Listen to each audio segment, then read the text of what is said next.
द्वादश में सूक्त।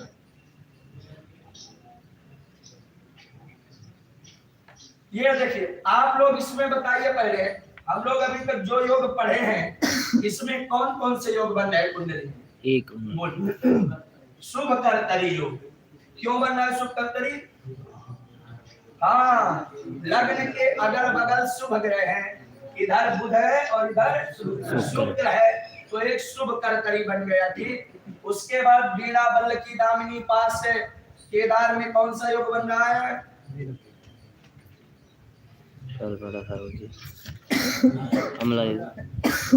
अम्ला योग। कितने भावों में सारे ग्रह हैं? 7 भावों में। तो कौन सा योग बना? वीणा योग बना। तो वीणा योग का फल क्या हुआ? बस इतना ही है फलादेश इसका। परोपकारी बुद्धिमान कार्य कुशल होगा, संगीत प्रेमियों का परोपकारी होगा, बुद्धिमान होगा, है ना? तो इसमें वीणा योग बन गया। फलादेश याद करो, ऐसा नहीं कि पहले गिनो फिर अच्छा वीणा योग बन गया। वीणा योग का फल क्या था? अच्छा गुरुजी ने लिखवाया था, इस योग में जन्मा जाकर जो है ना, ऐसा नहीं, याद करिए फलादेश। ठीक है, तो ये हो गया। और बताइए भाई इसमें कौन सा योग बन रहा है? अभी कल अम्ला योग बताए, अम्ला योग बन रहा है जी। कैसे बन रहा है? लगन से 10 लग्न के 10वें भाव में बृहस्पति बैठा है। चंद्र लग्न से 10वें भाव में गुरु है, अमला योग बन गया। ठीक है ना? इससे चंद्र से बन रहा है? नहीं बन रहा है, चंद्र से 10वें भाव में नहीं बन रहा है। मंगल और केतु है, ये नहीं है ना? तो लग्न से 10वें में बन गया अमला योग। अमला योग का फल बताइए।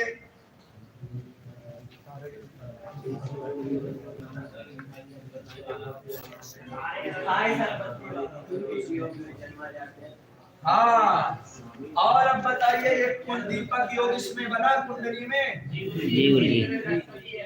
केंद्र में बृहस्पति है और किसी भी तरह से बना और मंगल भी है गुरु जी। दशम ये होता है कि ये होता है, और किसी भी तरह से कुल दीपक बन रहा है? नहीं गुरुजी, नहीं बन। लग्न में शुक्र अथवा बुध कोई भी नहीं है, 10वें में मंगल नहीं है, लेकिन केंद्र में बृहस्पति है ना? ये 10वां भाव केंद्र है, तो केंद्र में बृहस्पति है, इसलिए क्या बन गया? दीपक योग बन गया। आ गई बात समझ में सबको? हाँ जी, हाँ जी। अच्छा बाहर खड़े हैं, देखो रुद्राम सज्जन बाहर।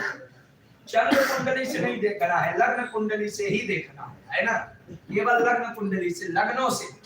प्रारंभ में इसीलिए लिखवा दिया लग्ने शुक्रो बुधो यस्य यस्य केंद्रे बृहस्पति। केंद्र भी लग्न से ही देखना है, चंद्र से नहीं देखना है। ठीक है ना? लग्न से ही देखो। यार नीचे खड़े बुला रहा हो तो उधर से बुला के ले आओ, इधर से मत चढ़ाओ, वो बाबा बहुत रामी है। हाँ गुरुजी, चंद्र कुंडली और लग्न कुंडली। चंद्र कुंडली ये होती है, लग्न कुंडली ये होती है जो जिस लग्न में जातक का जन्म होता है, लग्न कुंडली है। ठीक, चंद्र कुंडली होगी ये चंद्रमा है। ठीक है ना? यहाँ से गिना जाएगा, चंद्रमा को एक मान करके यहाँ से गिनेंगे तो ये चंद्र कुंडली होगी। चंद्रमा पहले सपना में रहता है क्या? नहीं भाई, हर कुंडली में अलग रह सकता है। जरूर तो नहीं कि सूर्य सबकी कुंडली में यही रहेगा। कोई भी ग्रह कहीं भी किसी की कुंडली में कहीं बैठ सकता है, जरूरी थोड़ी नहीं कि यहीं बैठेगा। अब आपकी कुंडली क्या है बताओ? आपकी भरी कुंडली नहीं। जन्म डेट पता है? नहीं। हमारे पास एक और टेक्निक है, बिना जन्म डेट पता किए भी आप उसकी कुंडली बना सकते हैं। हमारे पास में एक टेक्निक है कि अगर किसी का जन्म डेट नहीं पता होगा, जन्म समय नहीं पता होगा, फिर भी आप उसकी कुंडली को बना देंगे। हालांकि प्रश्न कुंडली से नहीं, इसी कुंडली से ही आप उसकी कुंडली को भर देंगे। हमारे पास वो भी टेक्निक है, अगर टाइम रहा, संयोग रहा तो हम आपको वो सिखा देंगे 2-3 दिन में। तो हमारे पास में है, उसका भी उपाय है ना? तो खैर आई बात समझ में। अब देखो शुभ कर्तरी योग है, ये किसकी भी जिसकी भी कुंडली, किसकी कुंडली है? आपकी है। बड़े विद्वान लग रहे हैं। तो और देखो 10वें में बृहस्पति बैठा हुआ है ना? तो समझ में आ गया कुल मिला के कुल दीपक योग इसमें बन रहा है। आई बात समझ में सबको? और कोई कुंडली बताए कोई सज्जन? कोई अपनी कुंडली दिखाना चाहेगा? बताइए।